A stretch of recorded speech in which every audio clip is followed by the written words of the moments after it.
A un ingeniero activista guatemalteco con estudios reunidos con la experiencia adquirida en asociaciones estudiantiles y en organizaciones promotoras de derechos humanos, ciudadanía y transparencia. Lo animaron a fundar un grupo de usuarios de Linux en la facultad de su universidad, LUBUSAC. Además, actualmente es uno de los más numerosos a nivel centroamericano y también tiene experiencia en capacitación y adiestramiento en TICs, consultoría para diversas organizaciones nacionales e internacionales y recientemente consultor senior para un proyecto Bitfoming para el fomento del comercio electrónico. Tiene publicaciones también. Una de ellas es la guía para localización de software libre en idiomas mayas y una guía para el curso Entrenamiento Básico en Free y Open Source Software como parte 1, computadoras personales. Tenemos la conferencia Brecha Digital, el éxito del código abierto, a cargo del ingeniero Julio González. Por favor, un fuerte aplauso para él. Bien, buenos días a todos. Es un gusto estar aquí entre ustedes. Empezamos con la conferencia. Podemos pasar a la siguiente filmina.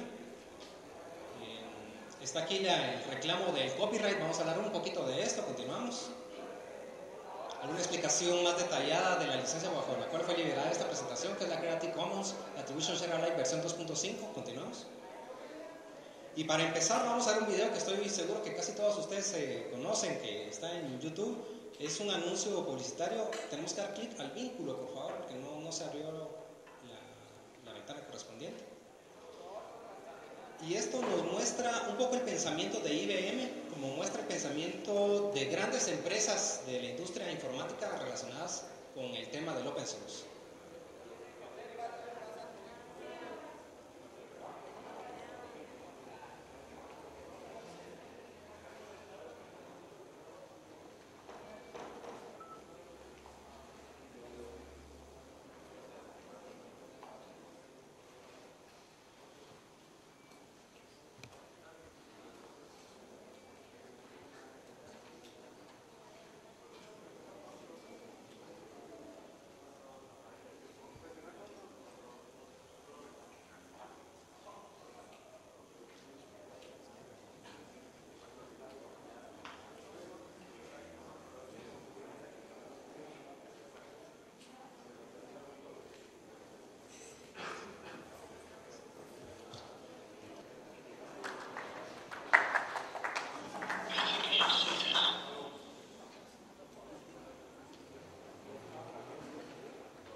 Losing yourself in the group for the good of the group. That's teamwork.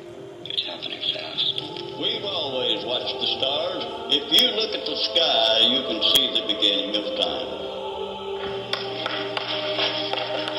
Collecting data is only the first step toward wisdom, but sharing data is the first step toward humanity. Poetry. There's not much glory in poetry. Only achievement. Knowledge and application. What he learns, we all learn. What he knows, we all benefit from. One little thing can solve an incredibly complex problem. Everything's about timing, kid. This is business. Faster, better, cheaper. Constant improvement. So, you want to fly, huh? Wind speed, thrust, is physics. Res publica non domine tu. Tony, talking about the tools. Speak your mind. Don't back down. Does he have a name? His name. His mother's.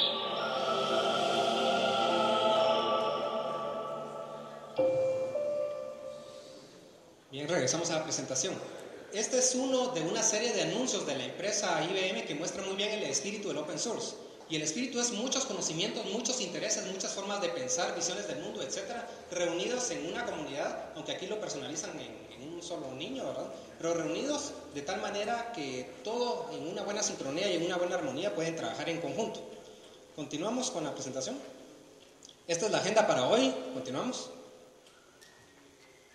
Antes de entrar al concepto de brecha digital, que es uno de los temas de este COESIS 2007, hay una idea fundamental que queremos transmitir, y es que toda revolución tecnológica a lo largo de la historia de la humanidad trae consigo la posibilidad, no necesariamente un hecho, pero sí la posibilidad de mejora de la calidad de vida de las personas involucradas.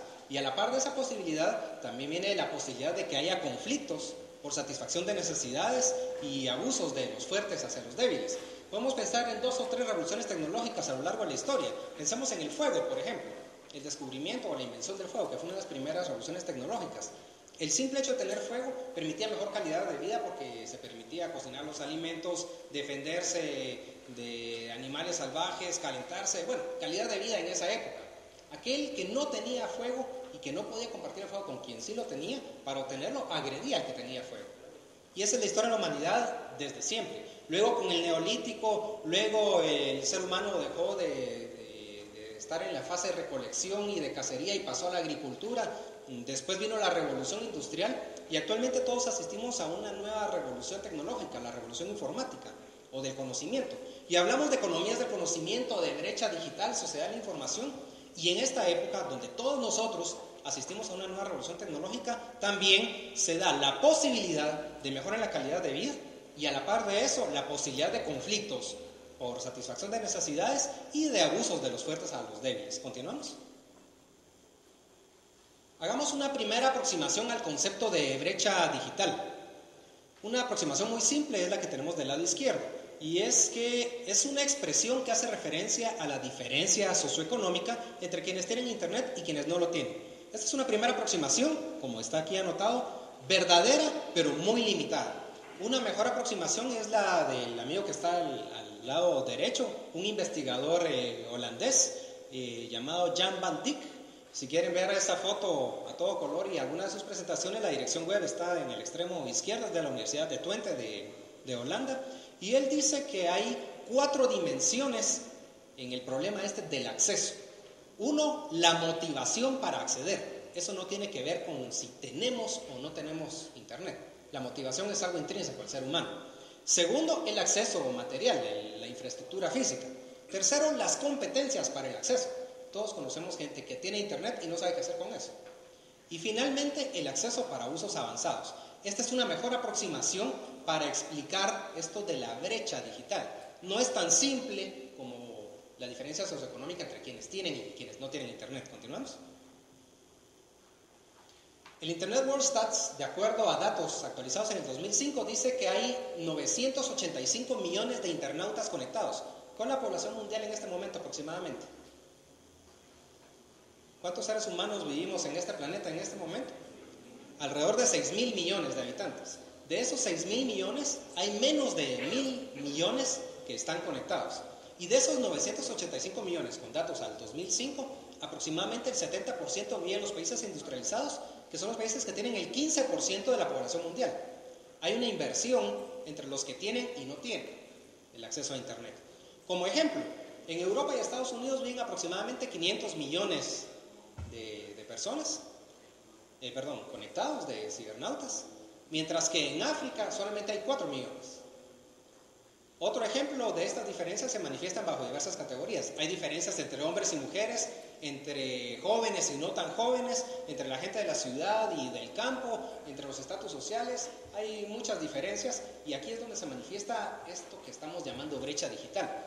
Es similar a las brechas de siempre, la brecha de salud, de educación, la mortalidad infantil, hambre, pobreza, todo este tipo de brechas, de diferencias socioeconómicas, socioculturales, lo que ustedes quieran, también forma parte de la brecha digital de este conjunto de brechas. Hay que ver la brecha digital simultáneamente como origen y como destino o como consecuencia de otras brechas. ¿Continuamos? De acuerdo a Wikipedia, estoy citando directamente a Wikipedia, de acuerdo a lo que publica en este año 2007, el término de Digital Divide o de brecha digital fue utilizado por la administración Clinton. ¿Eso fue hace cuánto tiempo? Fue hace 8 o 10 años. Por la administración Clinton de Estados Unidos, en concreto se cita al señor Simon Moores, que es el que aparece en la foto de fondo detrás de su Spitfire. Y este señor se supone que acuñó el término de brecha digital para referirse a la fractura. Fíjense bien, administración Clinton, hace 10 años, un investigador estadounidense para referirse a la fractura que podía producirse adentro de Estados Unidos. No se está refiriendo a las fracturas entre diversos países y a los problemas post-Guerra Fría, sino que simplemente a las fracturas que podía haber adentro de Estados Unidos entre lo que él llamaba los conectados y los desconectados. Y decía este señor, Simon Moores, que va a haber esa fractura si no se superaban las condiciones mediante inversiones públicas en infraestructuras y ayudas a la educación.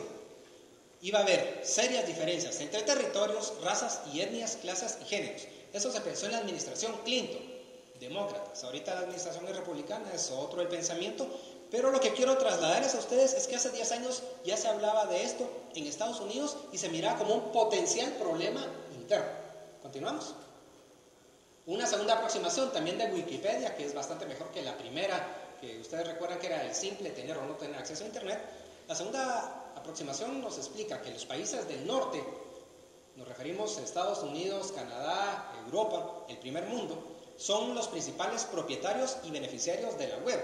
Y la web es solo uno de varios servicios que tenemos en Internet, ¿no? Así como de la industria del hardware, software y de la producción de los contenidos, el 70% en inglés. El sur permanecemos excluidos y con ello aumentan las diferencias sociales regionales y se impone un modelo de desarrollo desde el norte a su imagen y semejanza, lo cual incluye que la cultura dominante del norte tiene un vínculo o un vehículo más para justamente ser dominante en el sur. Y esto lo que implica desde nosotros, desde el sur, es que nuestras culturas, por ejemplo la cultura maya milenaria, pues tiende a desaparecer. De hecho, se proponen viejas lógicas que nunca han promovido cambios significativos. Y bueno, continúa la explicación Wikipedia. Básicamente lo que dice es que el estilo de vida de ese norte se está imponiendo en el sur gracias a que el 70% de los contenidos web están en inglés y vienen de ahí. Esta es otra forma, una segunda aproximación que explica mejor la brecha digital.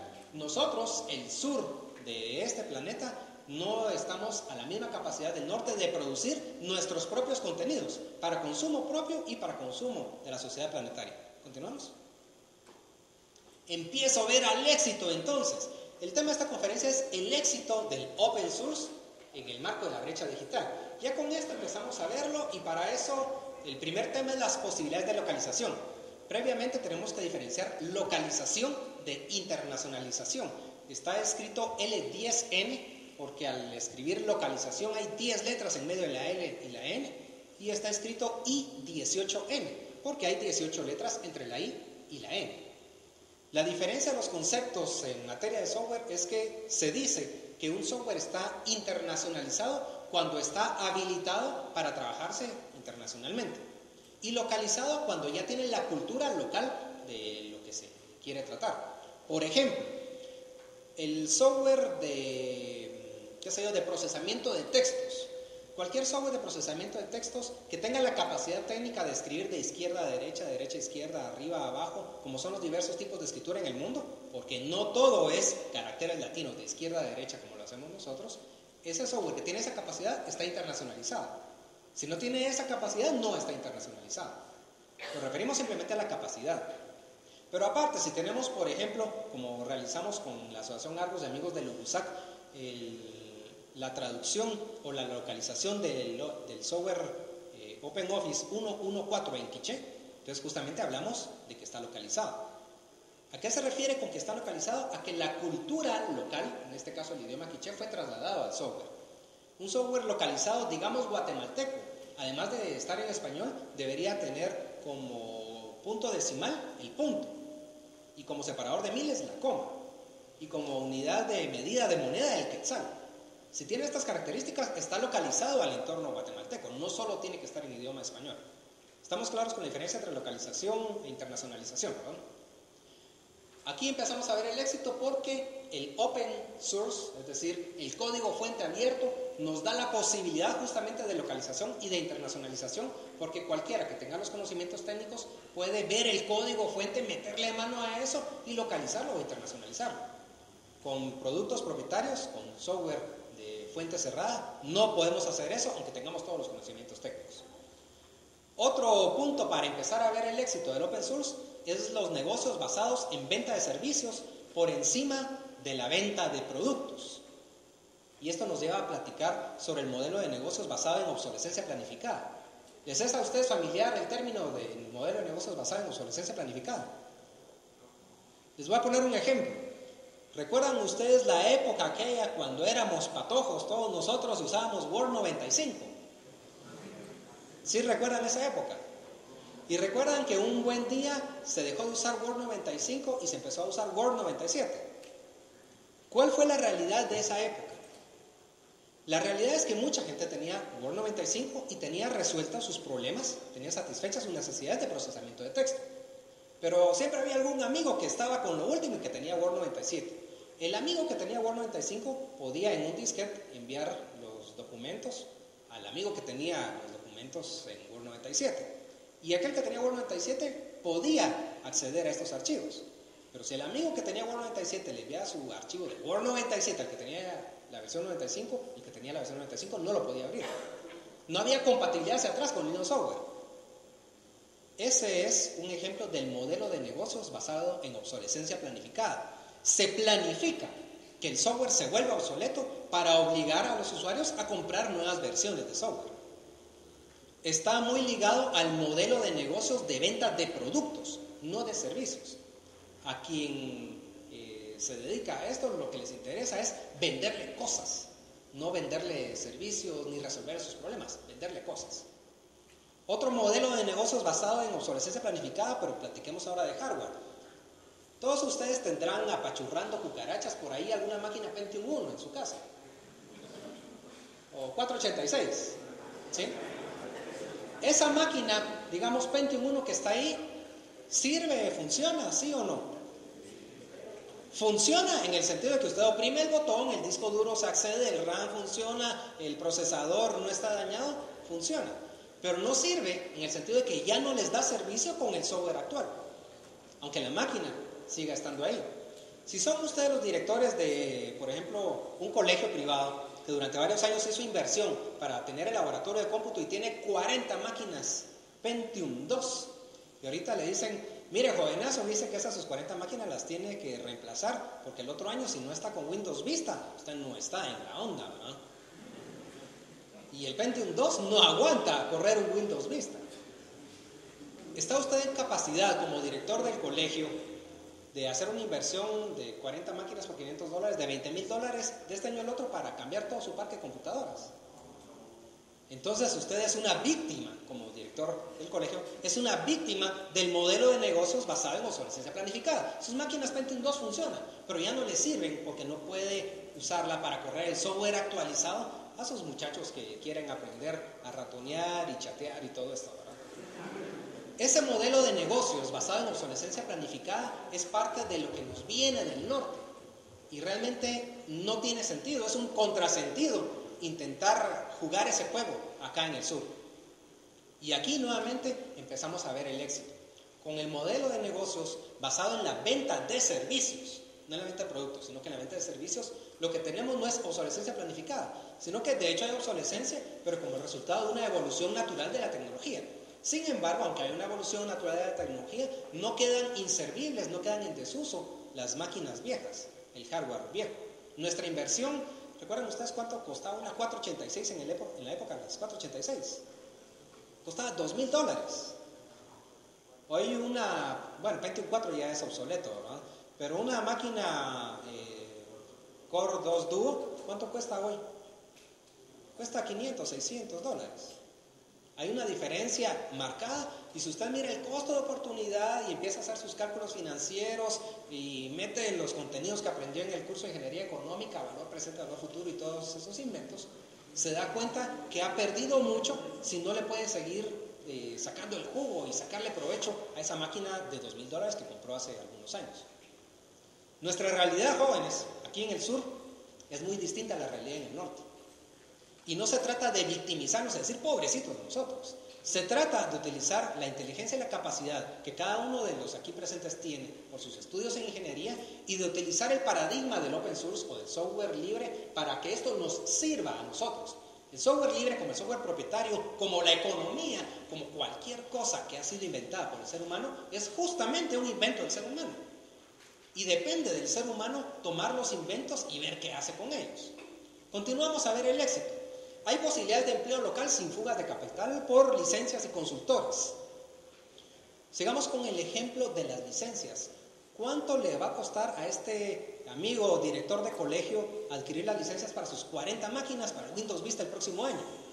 Más las licencias del Office, más las licencias de software de desarrollo, más la licencia de los jueguitos, más otro montón de licencias. Fácilmente va a ser 10 o 20 veces el costo de licencias superior al costo simplemente del hardware. Eso no tiene sentido en países como los nuestros. Sin embargo, y hay otro detalle interesante. Todo ese dinero se irá a algún supermercado de software aquí en Guatemala, pero una gran cantidad de ese dinero se va a la empresa productora en Estados Unidos.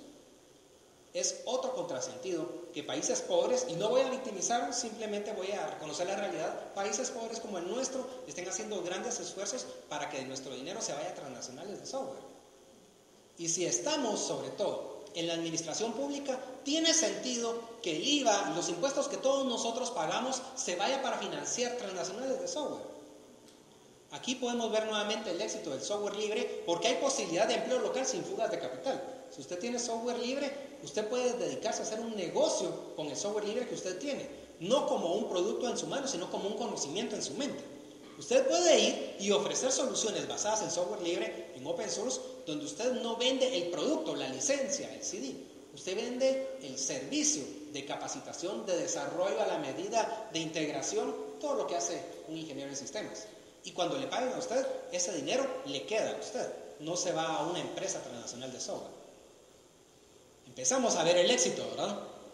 En resumen, el éxito se empieza a ver cuando tenemos el concepto de independencia tecnológica, y luego cuando vemos que esta cultura open ha trascendido el software. Y hablamos de open source software, hablamos de open hardware, open content, open music, open books, open lo que sea. Hay cualquier cantidad de conocimientos en esta sociedad de conocimiento que se está gestando de forma abierta, y todo está en internet para el que sabe buscar. ¿Continuamos? Conectados y los desconectados. Sus consecuencias apenas comienzan a intuirse, pero están relacionadas con el valor de la información como materia prima para avanzar hacia el desarrollo. No solo el dinero es un valor de cambio, jóvenes. En esta época de la historia de la humanidad, pues el que no tiene dinero no puede hacer nada. O como decía mi abuelita, el dinero no es todo en la vida, pero sin dinero no haces nada en la vida. Pero el dinero no es el único valor de cambio. Existen otros valores de cambio que bajo ciertas condiciones podemos hacerlos equivaler a dinero, pero hay otros valores de cambio. Hablamos de la economía de la información, la sociedad del conocimiento. La información, el conocimiento que ustedes poseen es un valor de cambio, que se puede traducir en dinero o en otro valor de cambio. No perdamos de vista que el dinero, a final de cuentas, en lo más fundamental, es una mercancía. Seguimos haciendo trueque como desde el principio de las historias de la humanidad, solo que ahora lo que cambiamos es la moneda que utilicemos, pero seguimos haciendo trueque, y así funcionan las economías. Hay quienes sugieren que el acceso a la información será importante para superar la pobreza. Vamos a hablar de esto en los términos de Bernardo Klinsberg y de Jeffrey Sachs. Hay otras brechas en ciernes, la del acceso a las ventajas de la genética, la del acceso a la nanotecnología, la de los robots. La llegada al futuro siempre genera brechas. En el fondo de todo está la pobreza, pero no hay que perder de vista las distancias culturales. Cada uno tiene derecho a vivir su vida. Bueno, continúa otra cantidad de datos interesantes. No quiero extenderme en eso. En la presentación que entiendo se les va a entregar está el vínculo para que lean esta información, que insisto que aunque fue publicada en el año 2002, sigue siendo bastante válida para tener bajo esta serie de ideas el concepto general de qué es eso de la brecha digital. ¿Continuamos? Manuel Castells es uno de los directivos de la maestría en software libre de la Universidad Abierta de Cataluña, escritor de una trilogía sobre la sociedad de la información. Si alguien me quiere regalar para Navidad los 3 libros, pues lo aceptaré con mucho gusto. Manuel Castells dice: las TICs más la posibilidad de utilizarlas y adaptarlas, no solo las tecnologías per se, sino que la capacidad, lo que llamamos recurso humano o capital humano y capital social, son el factor crítico para generar y acceder a la riqueza, el poder y el conocimiento de nuestro tiempo. Más información de Manuel Castells, está el vínculo del lado izquierdo. Aunque él es español, tuvo que salir huyendo a Francia, y luego también lo expulsaron de Francia y paró en Berkeley, en Estados Unidos. Pero, aunque algunos críticos dicen que lo único que hizo fue tomar las ideas de Alvin Toffler y otras gentes y ponerlas en sus 3 libros, este señor es una referencia obligada cuando hablamos de la sociedad del conocimiento, la economía, de la información, la brecha digital y todo ello. ¿Continuamos? Entonces, ¿de qué estamos hablando? Continuemos, por favor. Para tomar algunas ideas más que están en el ambiente, que forman parte de los temas de moda, hablemos de acuerdo a las ideas de Jeffrey Sachs. Este señor que está aquí es el director del Centro de Desarrollo Internacional en Harvard. No cualquiera es un director en Harvard. Además es director del Earth Institute en Columbia University. Y según el New York Times es probablemente el economista más importante del mundo. Eso dice el New York Times. Ustedes piensen lo que quieran. Continuemos.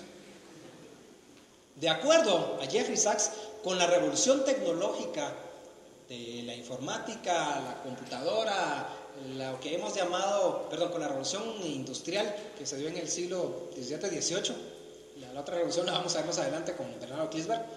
Con la revolución industrial, la población mundial se ha multiplicado por más de 6 en tan solo 2 siglos.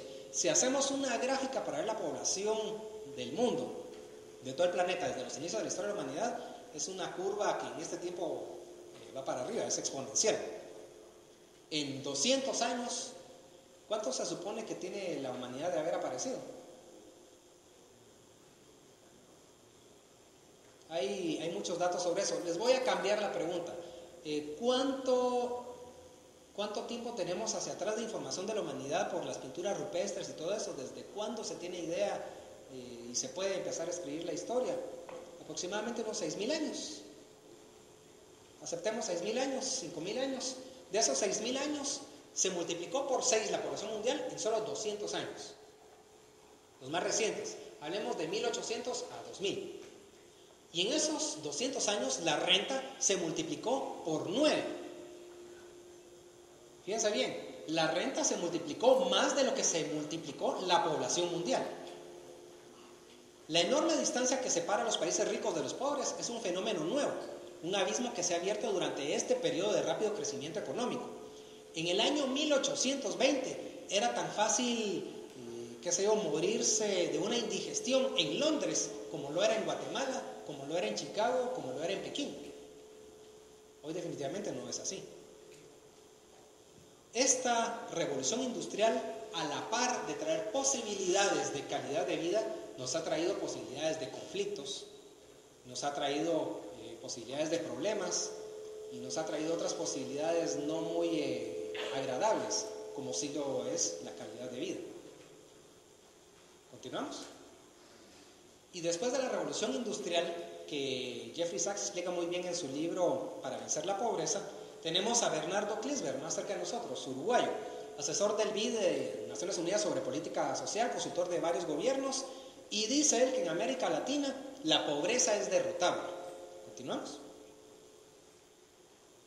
Este señor, Bernardo Klinsberg, habla del capital en formas no tradicionales. Este señor dice que hay 4 tipos de capital, los que están enumerados acá. Capital humano, social, natural y construido. Y el capital construido incluye al financiero. Normalmente cuando hablamos de capital estamos pensando simplemente en dinero, o capital financiero. De acuerdo a la concepción de este señor, el capital financiero forma parte del capital construido. ¿Qué es cada uno de estos 4 capitales? Capital humano es la capacidad que tiene cada ser humano, los conocimientos, las habilidades, lo que ustedes son, el recurso humano, de acuerdo a otros teóricos. Capital social es la capacidad de asociarse, de armar redes, sinergias, de armar grupos de trabajo, donde la suma de los trabajos de 3 o 4 personas es mayor que el trabajo individual de estas 3 o 4 personas sumadas. Es la capacidad de potenciar cuando trabajamos en grupos, si sabemos asociarnos. Si no sabemos asociarnos, pues pasa como en los grupos de trabajo de los proyectos de la universidad, donde un pelongo peludo hace todo y todos los demás ponen el folder, las hojas, la impresión y responden las dudas a la hora de presentar. El capital natural, en eso somos riquísimos en Guatemala. Capital natural tiene que ver con los recursos naturales. Y el capital construido incluye las tecnologías, las carreteras, las fuentes de comercio, las fuentes de comunicación y el capital financiero. Según Bernardo Klinsberg, el bienestar en estos nuevos tiempos de la sociedad del conocimiento y la economía de la información está definido o determinado en 2/3 por la reunión de capital humano y capital social.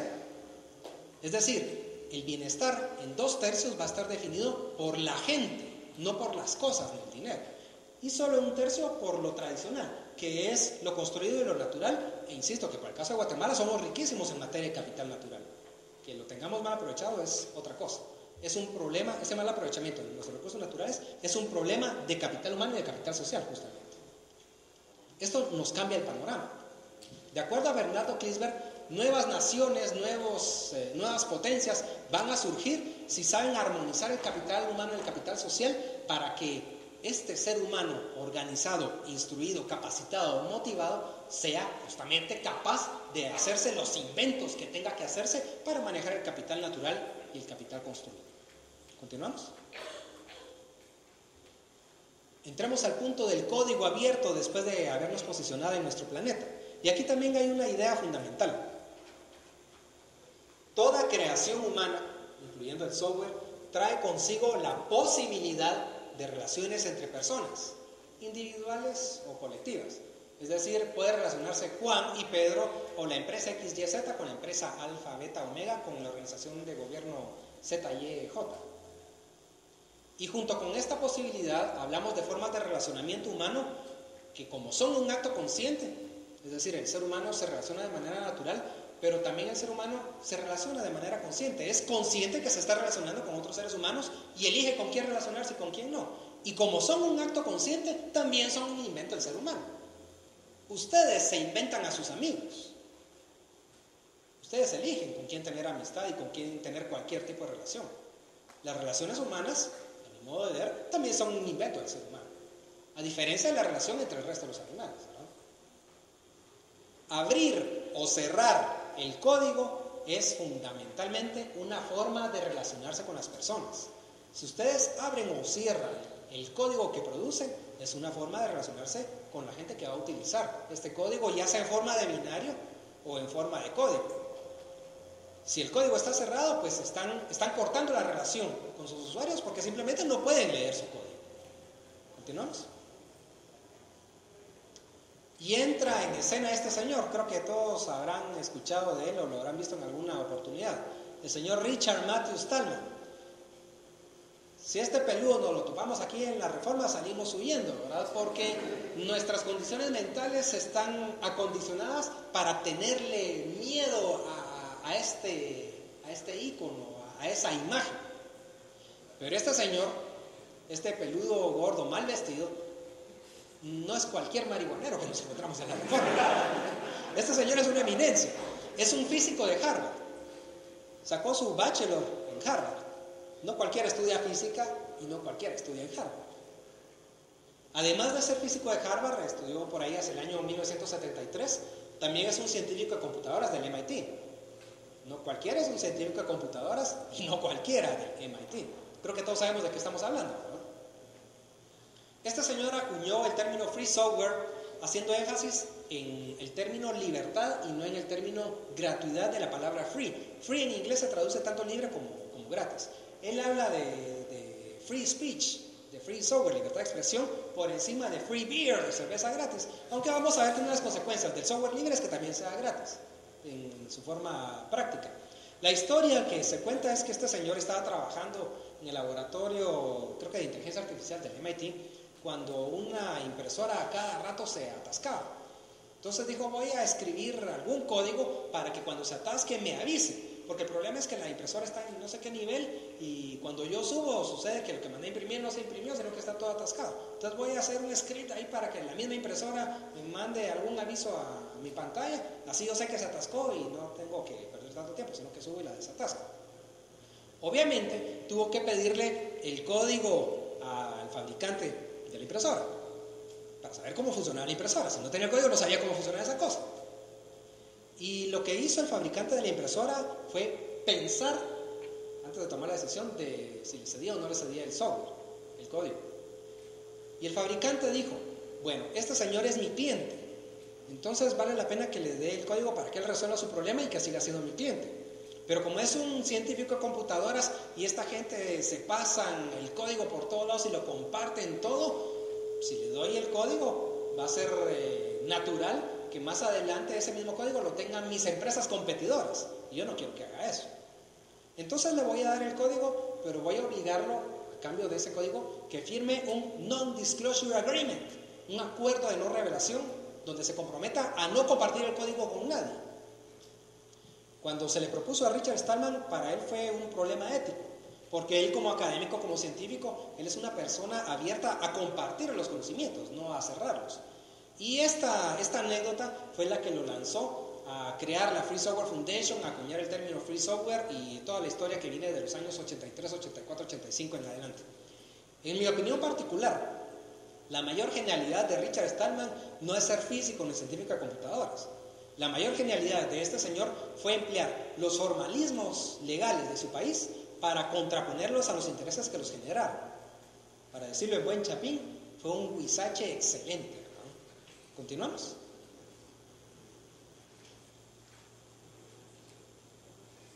Acuñamos el término software libre o free software de acuerdo al pensamiento de Richard Stallman según las siguientes 4 libertades. La libertad 0, que es la libertad de correrlo con cualquier propósito. Ustedes dirán, ¿qué sentido tiene esto de correrlo y de ponerlo de una manera tan explícita? Si obviamente un software lo queremos para correr. Pues fíjense que sí tiene sentido. Y les voy a poner un caso hipotético no muy lejos de la realidad. En estos tiempos nuestros está de moda el terrorismo, ¿verdad? O sea, cualquier feo, marihuanero y peludo que nos encontramos en la Reforma, sobre todo si está enfrente de la Embajada de Estados Unidos, pues es un terrorista, ¿verdad? Y la legislación de Estados Unidos permite que las fuerzas de Estados Unidos secuestren a cualquier ciudadano del mundo en su país y se lo lleven a Estados Unidos a ser juzgado por terrorismo. Pero bueno, ese es otro tema al que no vamos a profundizar. El punto es que si hay un software que dice este software puede ser utilizado con cualquier propósito, excepto en Cuba, Libia, Corea del Norte y para propósitos terroristas. O sea, no está lejos de la realidad que la licencia lo diga. Ahí ya se está restringiendo el propósito de correr el software. Y por favor no me vayan a malinterpretar, yo no estoy defendiendo aquí el terrorismo.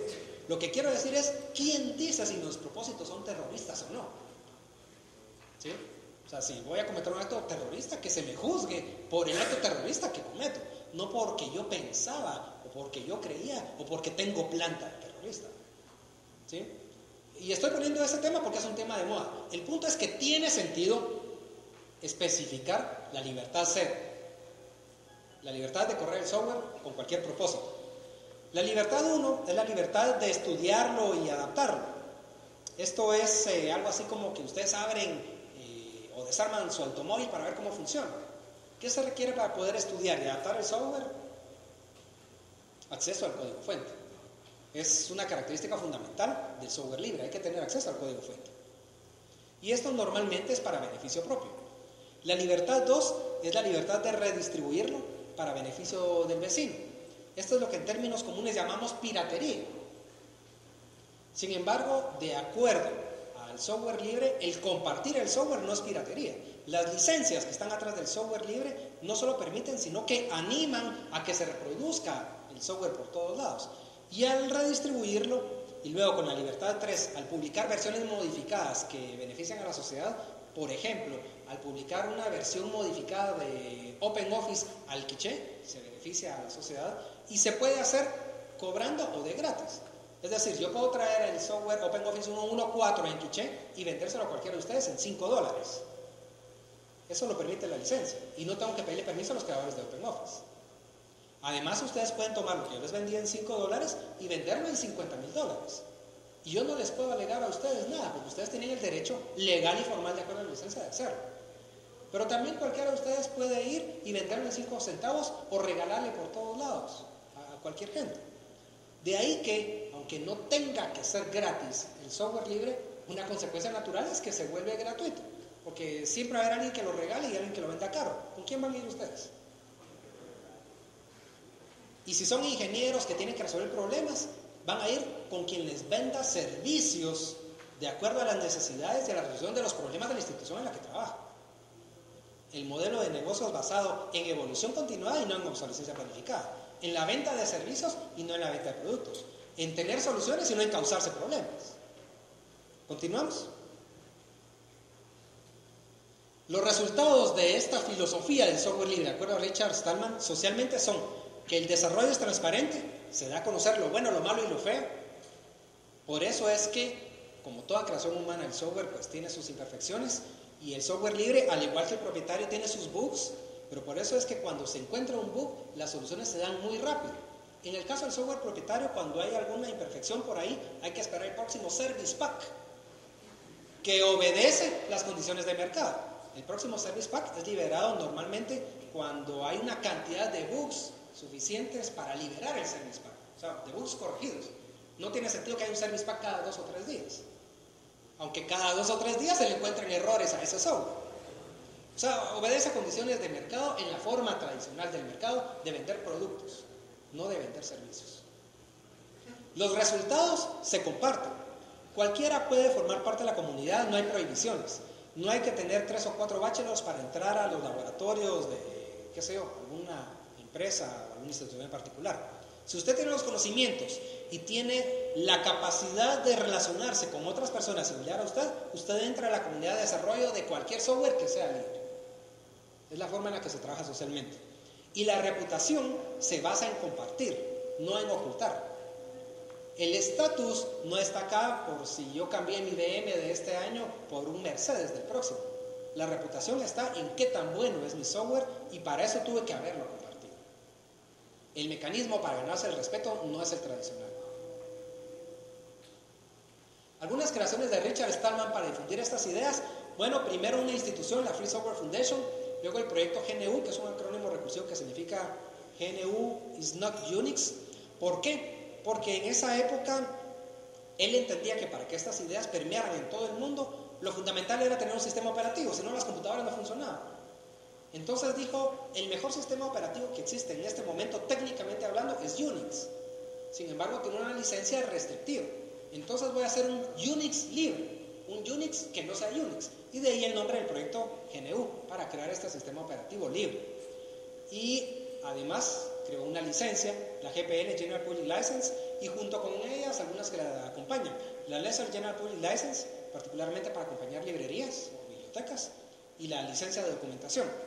Este tema de las licencias es un tema amplísimo que no me voy a extender. Simplemente quiero puntualizar que Richard Stallman tomó una decisión ética, hizo un acto político, renunció a su puesto en el MIT, aunque sigue teniendo su oficina en el MIT, pero renunció al MIT para crear una institución, un proyecto y una serie de licencias para difundir las ideas de él.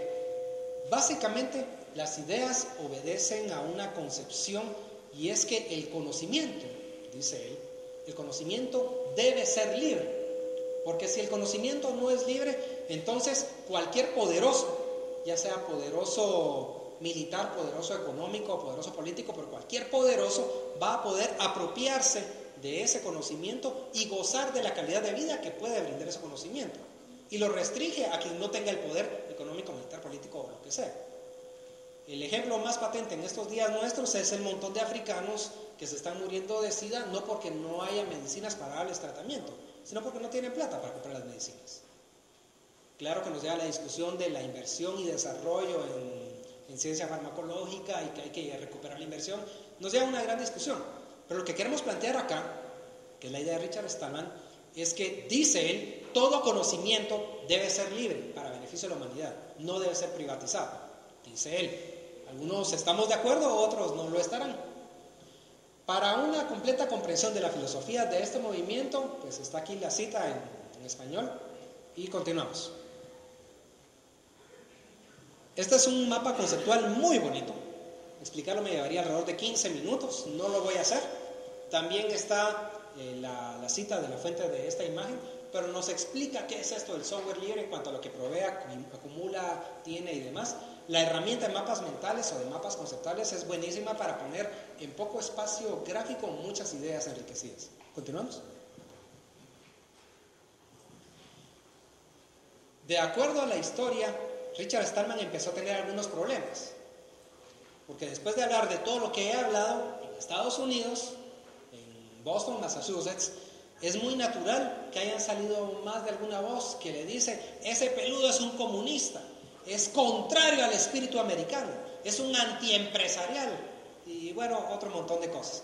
No voy a criticar ni valorar, simplemente les comento que en efecto así sucedió, y hubo alguna gente menos radical que Richard Stallman que dijo: las ideas de Richard Stallman son muy buenas, pero si hablamos de filosofía, poder para la gente, derechos, libertad de conocimiento, no privatizar, pues todo el sector empresarial, toda la parte privada de nuestra sociedad va a rechazar las ideas.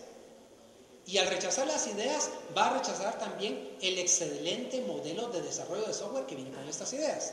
Que básicamente es, si usted tiene acceso al código, si usted y miles de personas más tienen acceso al código, entonces más rápidamente pueden encontrar los errores, más rápidamente pueden corregirlos y más rápidamente se tiene mejor producto. De ahí que todas las empresas de la industria informática, exceptuando Microsoft, pues tienen alguna propuesta interesante en torno al software libre o al código abierto. Empezamos esta presentación con el anuncio de Linux Prodigio de IBM. IBM tiene su propio Unix, que es AIX, probablemente ustedes han trabajado con él en alguna ocasión. IBM estaba abandonando su AIX a favor de Linux porque Linux es un mejor producto. Y la gente que está atrás de la estrategia, cuando fue entrevistada, dijo: bueno, es que con Linux yo tengo miles de programadores gratuitos en todo el mundo que me hacen un mejor producto que lo que es AIX. Voy a seguir dando servicio a mis clientes en AIX y demás, pero voy a tornar mi estrategia empresarial hacia Linux. ¿Por qué? Porque habiendo miles de personas en el mundo metiéndole mano al código de Linux y lo que lo acompaña, se tiene un mejor producto. 1000 gentes que miren algo, es más fácil que encuentren los errores y que los corrijan. Y la realidad de la vida es que no hay que esperar el service pack, como hablábamos antes.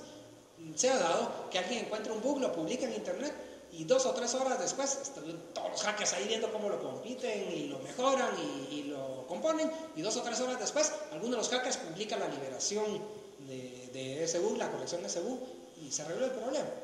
Y si ustedes tienen instalada una distribución Linux, por ejemplo Ubuntu, habrán notado que hay un icono por ahí en uno de los paneles que cada cierto tiempo, puede ser varias veces al día o cada par de días, aparece el icono encendido. Y ese icono lo que significa es: hay actualizaciones de seguridad y de calidad. Solo hay que hacer clic y decirle que sí, y me baja las actualizaciones y yo no pago nada.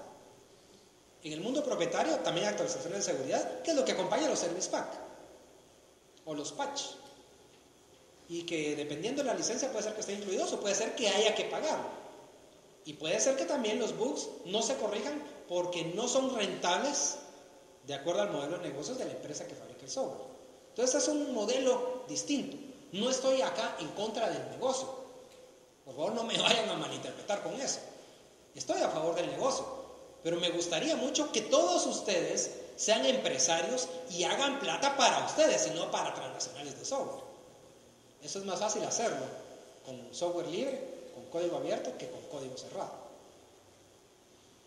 El resultado de esta discusión es que la gente de la que nos referimos dijo: vamos a promover las ideas de código abierto, no de software libre, sino que de código abierto, y crearon una institución, la Open Source Initiative, que como no habla de libertad de derechos y de todo eso, sino que habla de mejor producto y de mejor calidad, pues tiene mejor aceptación en el mundo empresarial. Por eso es casi seguro que cuando ustedes van a alguna empresa, les hablan de que el Open Source. Y es casi seguro que cuando van con movimiento social les hablan del software libre. Están hablando casi de lo mismo, aunque fundamentalmente en su concepción filosófica no son lo mismo. ¿Continuamos? Estas son las 10 condiciones para que un programa sea open source, de acuerdo a Open Source Initiative. De la misma manera que Richard Stallman publicó las 4 libertades para decir el software que tenga estas 4 libertades es software libre, la Open Source Initiative dice si un software tiene estas 10 características, entonces es open source. ¿Continuamos? Y aquí vamos a hablar del FLOSS. En algunos lugares, por ejemplo en la asociación Argos que estoy representando hoy acá, sabemos que es importante relacionarse con todo tipo de sectores.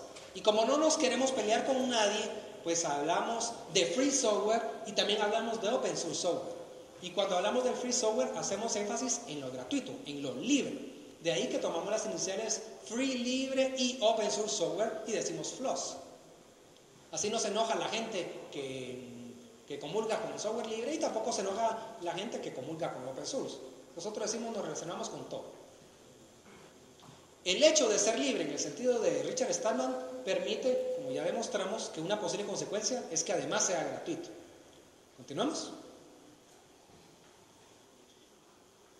Y terminamos esta parte puntualizando a Richard Stallman, que en entrevista a la revista Begins, está ahí en la portada de agosto del 2006, cuando se le pregunta sobre las diferencias de software libre y de open source, dice: software libre es el nombre de un movimiento social que intenta libertar a los habitantes del ciberespacio. Código abierto es el nombre de un modelo de desarrollo de software. El código abierto puede ser libre o no según su licencia. Si es libre es legítimo, si no es libre no es aceptable. Ese es el pensamiento de Richard Stallman. Ustedes estén en libertad de abrazar o no abrazar ese concepto, pero por favor, usen FLOSS. ¿Continuamos? Y este movimiento social pues también creó su canción. ¿Qué canción quieren oír? ¿La versión de Richard Stallman original, la versión musicalizada rock o la animación con subtítulos en español? Animación. ¿Perdón? Animación. La animación. Bueno, veamos la animación.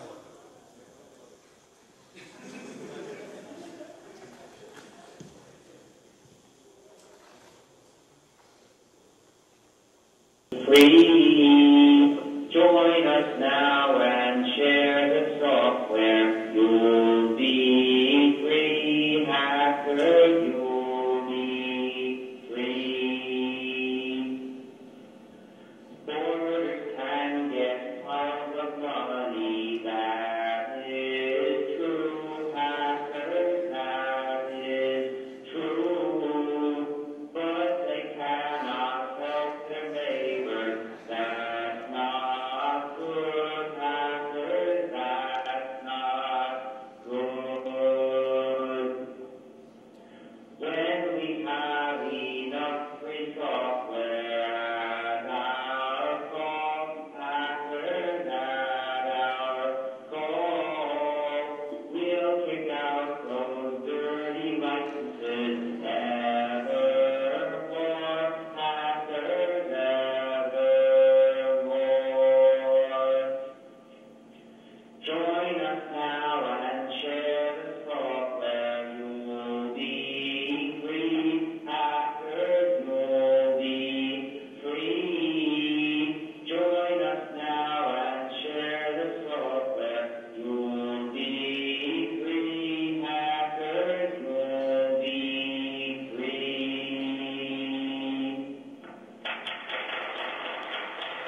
Me faltó explicar el concepto copyleft, opuesto al copyright o copyright all rights reserved. Richard Stallman habla de copyleft all rights reversed. A lo que él se refiere es que cuando un software es liberado bajo una licencia tipo que se llama copyleft, obliga a que los productos derivados también sean liberados bajo este mismo tipo de licencia. Eso lo que permite es que la gente se beneficie, pero que cuando tenga cosas nuevas que producir, no se apropie completamente de esta nueva bondad, sino que la libere al público. ¿Continuamos? Obviamente Richard Stallman es mejor hacker que cantante, ¿verdad? Sigamos acercándonos a el éxito, que es el tema de la conferencia de hoy, explicándolo de varias maneras. Podemos hablar del éxito de me gradué, gané la carrera, hay quienes la meta de su vida es casarse, bueno, pues me casé, hay quienes la meta de su vida es divorciarse, bueno, me divorcié, hay quienes la meta de su vida es una casa, un carro, cualquier cosa material, hay quienes la meta de su vida es cambiar el mundo, qué sé yo. Quien alcanza las metas, de acuerdo a esta lógica, pues obtiene éxito. Hay otra lógica más fácil, que es la lógica de la medida de algo cuantificable. Yo hoy gano $2,000 y no 1,500. Soy exitoso. Y el otro año gano $2,005. Soy más exitoso. Es otra lógica, es perfectamente dable, simplemente es otra lógica. Hay quien la medida no está en el salario, sino que en la cantidad de cosas. Automóviles, casas, libros publicados, sillas, sellos postales si son coleccionistas. Es una forma válida también de plantearse éxito. Pero la que vamos a usar hoy es la lógica de los intereses. Esta es una lógica muy efectiva para explicar el comportamiento de las personas. Continuamos. Si alcanzamos a entender la lógica de los intereses, será más fácil explicar los hechos históricos. Pero además, será más fácil entender por qué el FLOSS tiene tanto éxito para el cierre de la brecha digital. Max Weber, más o menos a principios del siglo pasado, escribió varios libros, entre ellos La ética protestante y el espíritu del capitalismo, algo así. Un siglo después, Pekka Hinnerem escribió La ética hacker y el espíritu del informacionalismo, algo así. Yo les recomendaría que lean ambos libros. Este señor, Max Weber, explica la lógica de los intereses de acuerdo a lo que está ahí escrito. Y es más fácil leerlo y tratar de entenderlo que ponerme a explicarlo. Es un filósofo un poquito difícil de explicar. Dice, los intereses materiales e ideales y no las ideas dominan directamente la acción de los hombres. Pero muy a menudo las imágenes del mundo creadas por las ideas han determinado como guardaagujas los rieles sobre los que la acción viene impulsada por la dinámica de los intereses. Fundamentalmente, el ser humano se mueve por intereses, no por ideas. Aunque las ideas hechas ideología sean un respaldo o una justificación teórica para estos intereses. Ejemplos de intereses. El académico se interesa en la verdad.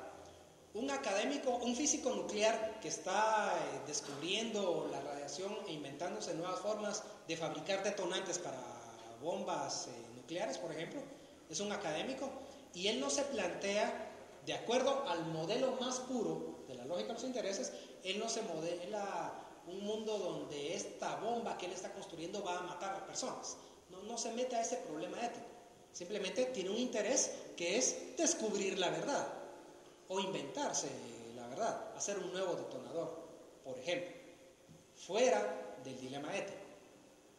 Un político se interesa en el poder, ganar elecciones y una vez ganadas, mantener el poder. No se preocupa de si va a acarrear gente en camiones, de si va a falsificar cédulas o todo lo que se habla de estas elecciones recién pasadas.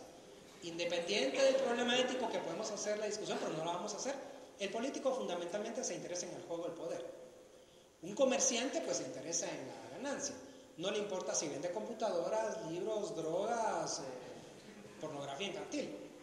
Ese dilema ético lo hace a un lado de acuerdo al modelo puro de la lógica de los intereses.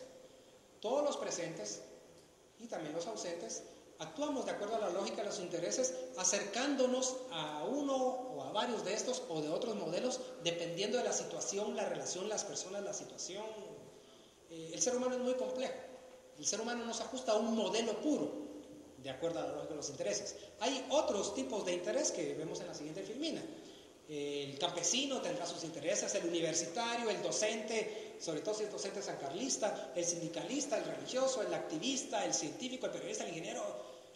Podemos inventarnos los modelos que queramos y todos tienen su interés como modelo. Como ser humano, todos tenemos diversos intereses y actuamos de acuerdo a estos diversos intereses, que es muy complejo. Pero utilizamos esta lógica de los intereses para que podamos ver por qué el software libre o el open source o el FLOSS tiene tanto éxito.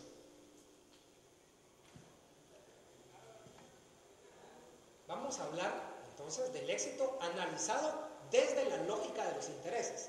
No voy a desvalorizar las otras lógicas, sino que simplemente me voy a limitar a esta lógica de los intereses, ¿sí? Este video dura alrededor de 1 hora, pero solo vamos a ver los primeros minutos.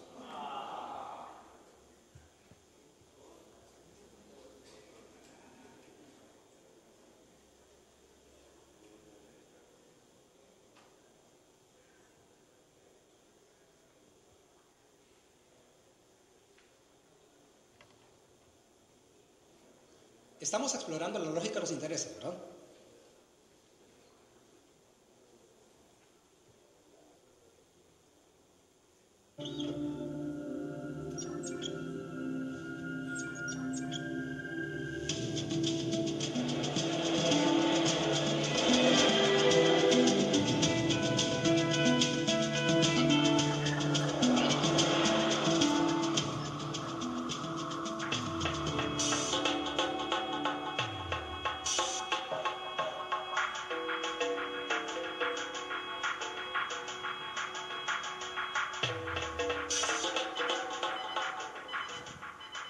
Hay como dos mitos del hacker, ¿no? Por un lado es la persona solitaria y que está con el ordenador, pero luego hay como otra parte de los hackers que tienen también una ética de compartir o de cooperación, ¿no?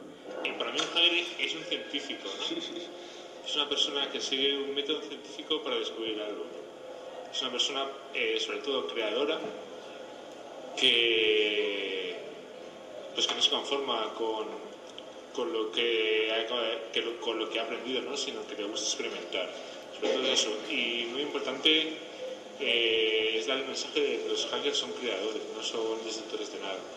Hubo la generación que creó las máquinas y creó todo, y luego la generación que llegó a estudiar las máquinas.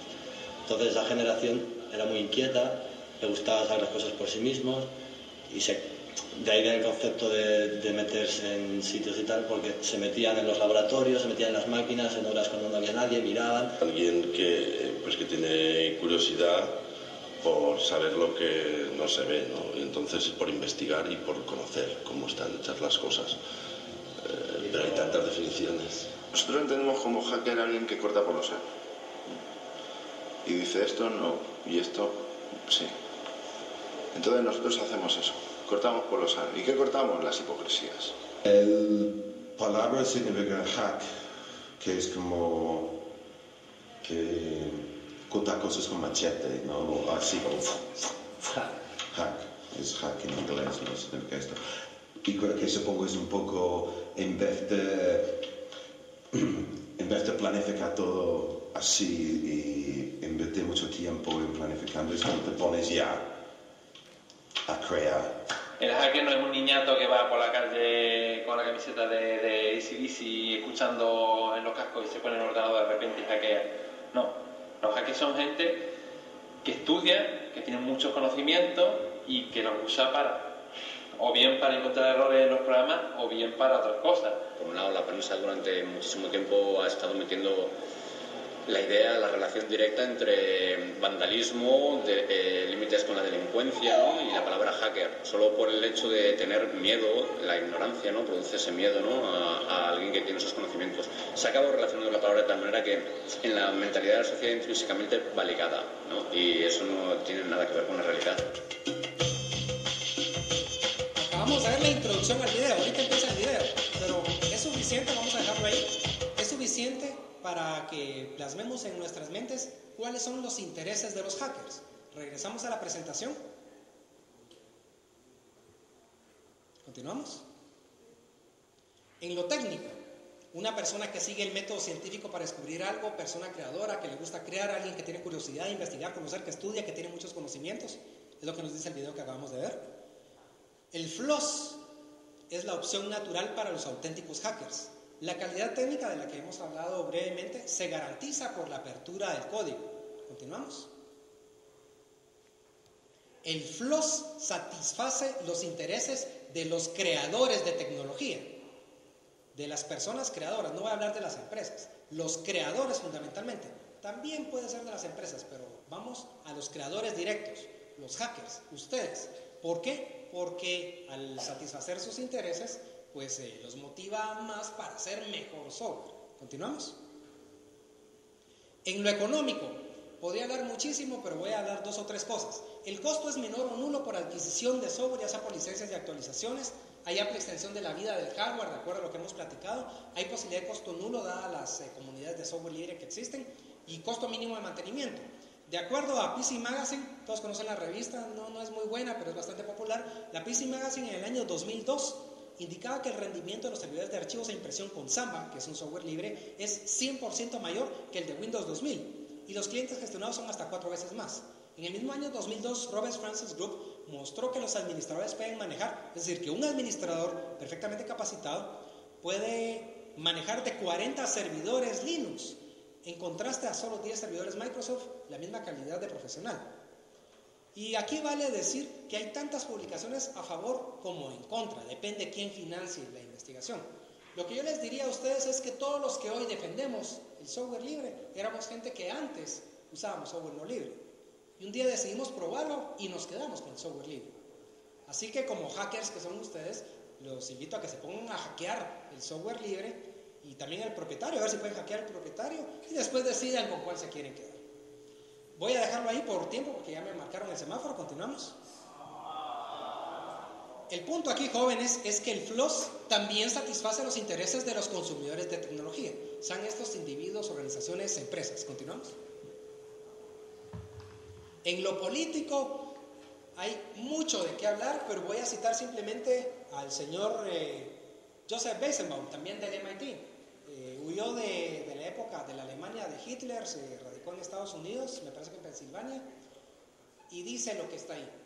La ciencia ha prometido al hombre poder. Entendamos, por favor, política como el juego del poder, no como ganar o perder elecciones.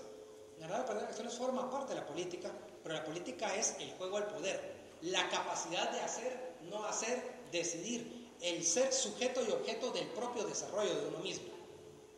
De acuerdo a la política, la ciencia le ha prometido al ser humano poder, pero tan a menudo sucede cuando las personas son seducidas por promesas de poder que el precio es, ¿cómo se traduce eso? Servilismo e impotencia. El punto aquí de Joseph Weizenbaum es que el poder no es nada si no es el poder de elegir. Si a ustedes ofrecen el software que resucita muertos, pero lo hace a la hora que él quiera, como quiere, con el patch y service pack y condiciones que él quiera, ustedes no tienen el poder de elegir, no tienen poder con este software. Ese conocimiento no es poder para ustedes. ¿Continuamos? Como reflexión política, decimos que, a la luz de Weizenbaum, ¿qué poder tiene usted al emplear los productos tecnológicos que no dan la oportunidad de elegir? Solamente tiene el poder de pagar $15,000 por ir a sacar su certificación ABCXY, donde le dicen haga clics y oprima Next y sí. Y van a ser gente muy habilitada en hacer clics y hacer Next. Pero de eso a ingeniería en sistemas y a utilizar los inventos de la humanidad, el software, para solución de problemas y calidad de vida, para mejora económica de ustedes, de sus familias y de quienes los rodean, hay alguna diferencia. Podrá haber alguna posibilidad, pero está muy limitada, opino yo. El modelo de negocios basado en obsolescencia planificada, de acuerdo a todo lo que hemos platicado, contribuye a disminuir o aumentar la brecha digital. Yo estoy convencido de que contribuye a aumentarla. Y el modelo de negocios basado en obsolescencia planificada y en la venta de productos está íntimamente relacionado, es la clave del software que no es libre, porque lo obliga a usted a seguir comprando cosas, productos, pagar licencias por un software, no a resolver sus problemas. ¿Continuamos?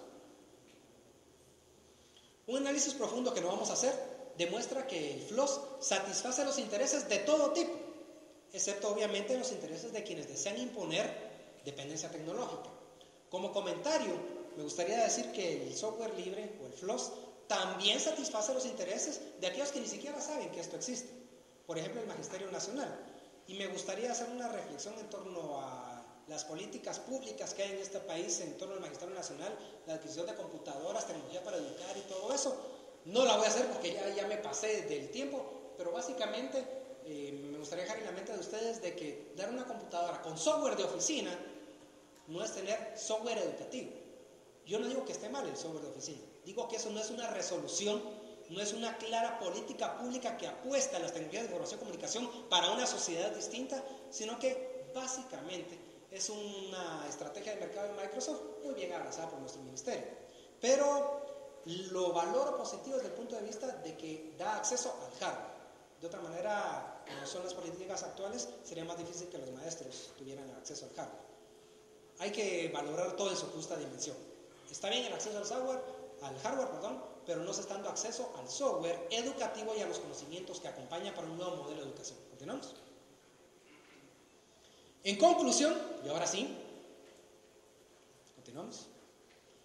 La revolución de las tecnologías de información y comunicación ofrece oportunidades de desarrollo económico y social como nunca antes se han visto en la historia de la humanidad, superando ampliamente las posibilidades de la revolución industrial. No les voy a decir que aquí está la solución a todos los males, pero sí a muchos de ellos. ¿Continuamos? Para hacer realidad la sociedad del conocimiento y cerrar la brecha digital, se requiere, a nuestro modo de ver, 3 cosas: comunidades solidarias, empresas competitivas y una adecuada combinación de políticas públicas con prácticas privadas. El éxito del código abierto radica en que satisface casi todos los intereses, obviamente no los de Microsoft, pero sí los intereses de los que estamos aquí reunidos. Cuando hablábamos de esto, el grupo de gente que lanzamos Argos en la década de los 90 en la Facultad de Ingeniería, un grupo de estudiantes, profesores y profesionales, no se hablaba de sociedad, conocimiento, economía y la información. Esos términos no se habían acuñado, pero ya estaban presentes en el ambiente de las ideas. Y entendimos que había que tener una comunidad para que esto funcionara en Guatemala, y por eso fundamos Lubusac, que hoy es la comunidad más grande a nivel de Centroamérica de usuarios de Linux. También entendimos que había que tener empresas competitivas, y animamos a nuestros estudiantes que iban a los cursos de Linux que damos gratuitamente en Lubusac a que crearan empresas. Muchos de ellos ya lo hicieron. Pero también entendimos que había que tener la armonía entre prácticas privadas y políticas públicas. Y de ahí que creamos la ONG, la Asociación Civil para el Desarrollo Tecnológico, Argos, que es la que hoy me ha traído acá. Y como conclusión concluyente, al considerar que los profesionales de las diversas ramas de la ingeniería, esto es una realidad, están presentes en los centros de decisión, en los centros de generación de información y en los centros de reproducción de cultura, es una responsabilidad social de los estudiantes y de los ingenieros optar por FLOSS, ya sea que lo quieran ver como un modelo de desarrollo de software o como un movimiento social, véanlo como quieran, pero opten, es mi invitación, por el FLOSS para insertar exitosamente a nuestro país, a Guatemala, en el nuevo orden mundial, en la economía del conocimiento y en la sociedad de la información, y cerrar con esto la brecha digital. El éxito del software libre para cerrar la brecha digital es que satisface intereses. Por lo tanto, todo el mundo, esperamos, va a abrazar esto. Una vez lo conozca y abrace el concepto, pues va a abrazar el uso, y tendremos tecnología de información y comunicación para solución de nuestros problemas, y con eso esperamos cerrar la brecha digital. Muchas gracias por su atención. Damos, no sé cuántos minutos nos quedan para preguntas, o ya me pasé. 15. Bueno, tenemos 15 minutos para preguntas que intentaré contestar. Y tenemos un premio. Vamos primero por... Sí.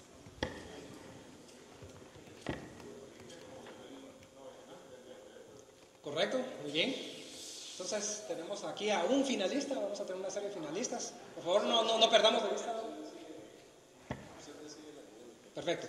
Voy a hacer varias preguntas y luego a los finalistas les vamos a hacer otra pregunta y va a ser el ganador del premio. Entonces ya tenemos un finalista por allá. Una segunda pregunta. ¿Cómo se llama la licencia que creó Richard Stallman? General Public License. Había 2 manos más levantadas. Creó varias licencias. ¿Otra licencia? ¿Cuál? Lesser General Public License, muy bien, tenemos 2 finalistas más. ¿Había más manos levantadas por allá? ¿Cuál? Copyleft no es el nombre de una licencia, es lo que contrapuso al copyright, pero no es el nombre de una licencia. Primero acá y luego allá, ¿sí? GNU is not Unix. No, ese es el nombre del proyecto, no de la licencia. ¿Por allá? ¿Perdón? Free Documentation License, muy bien. Entonces tenemos 1, 2, 3, van 4 finalistas. Ok, una última pregunta para tener por lo menos 5 finalistas. De acuerdo a la presentación de hoy, según el New York Times, ¿cuál es el nombre del economista más importante del mundo? Sí, allá. No. No, el economista más importante del mundo. Había otra mano por aquí levantada.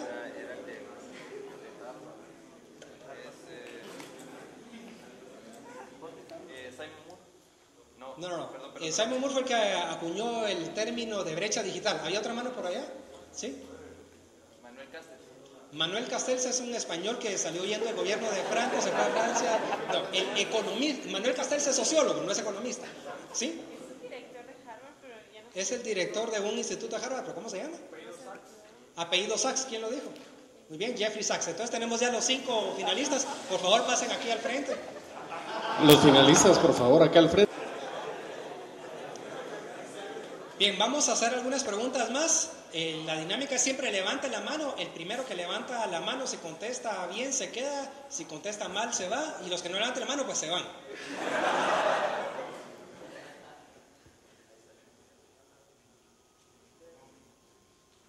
¿Cuál es el nombre de la comunidad de usuarios más grande de Centroamérica?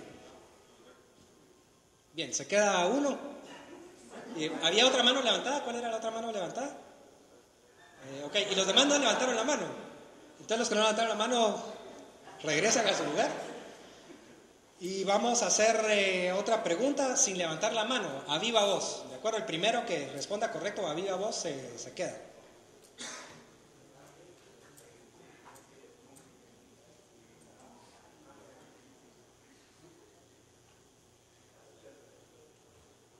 ¿En qué año fue lanzado Lubusac?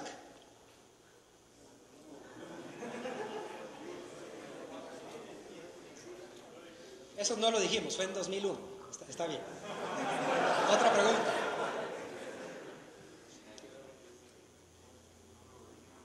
El autor de la canción del software libre. ¿Quién ganó? Yo creo que hubo empate. Sí, bueno, lanzamos otra pregunta.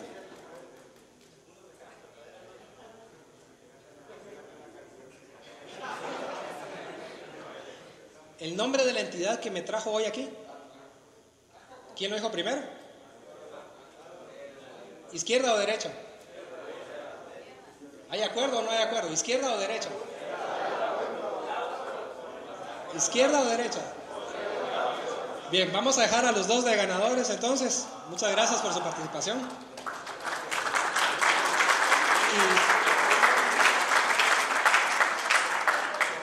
Y pasamos, todavía tenemos algo de tiempo. Si nos queda algo de tiempo, pasamos a las preguntas, si no, pasamos al almuerzo, eso tocaría, ¿no? Bien, les agradezco mucho su atención, jóvenes. Hoy no hablamos casi nada técnico. La conferencia de hoy fue política, en el buen sentido del entendimiento del término. Me gustaría resaltar y agradecer públicamente al ingeniero Freddy Gramajo. Desde que creamos el grupo de Lubusac hemos dado cursos de Linux de manera gratuita varias veces y la ocasión en la que más gente logramos llegarle fue el primer semestre del año pasado, cuando Freddy era el director de SAE-SAP, nos dio la oportunidad de abrir 13 grupos de laboratorio en SAE-SAP. Eso no se ha vuelto a repetir desde entonces. En este momento estamos en conversaciones con la Facultad de Ingeniería para que podamos crear, como ahora están de moda los diplomados, ¿verdad? Para que podamos crear un diplomado en software libre con 3 cursos. El curso dedicado a PCs, que es el que ya hemos dado varias veces, el curso dedicado a redes y servidores, que aún no lo hemos montado, y un tercer curso que sería tipo seminario de solución de problemas. Si todo sale bien, esperamos que este diplomado se monte el próximo año, dependiendo de cómo se levante el decano cuando tengamos la reunión con él para platicar de esto. Gracias por su atención y esperamos que usen ustedes hoy en día.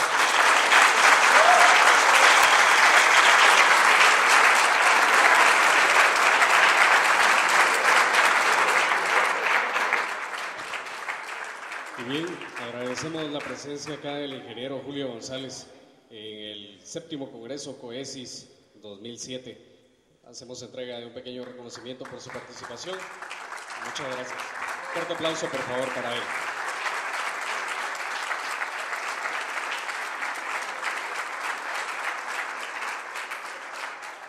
Y bien, tenemos aquí unos mensajes para ustedes. El día de hoy, para todos los interesados en participar en el concurso de programación, pueden abocarse a la mesa de recepción, la cual está al ingreso de este salón. Los requisitos son equipos de 3 personas máximo. Esto va a ser el día jueves en las instalaciones de Universidad Rafael Andívar. Y hay muchos premios, entre ellos puedo contarles que hay un MP3 player, así que atentos por favor y pueden abocarse para inscribirse. Y bueno, en un momento más saldremos ya al receso para el almuerzo, pero rogamos su colaboración a fin de poder estar acá a las 2 de la tarde para poder dar inicio, ya que la siguiente conferencia pues es de carácter importante. Hay mucha información que a ustedes pues lógicamente no les conviene perderse, ¿verdad? Así que pasen una feliz tarde. Hay una pregunta por acá.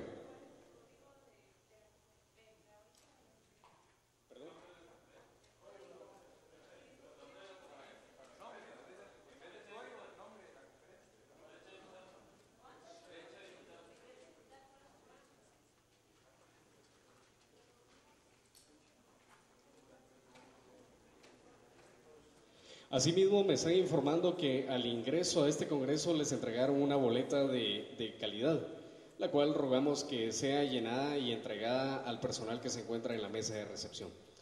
Que tengan una muy feliz tarde y buen provecho.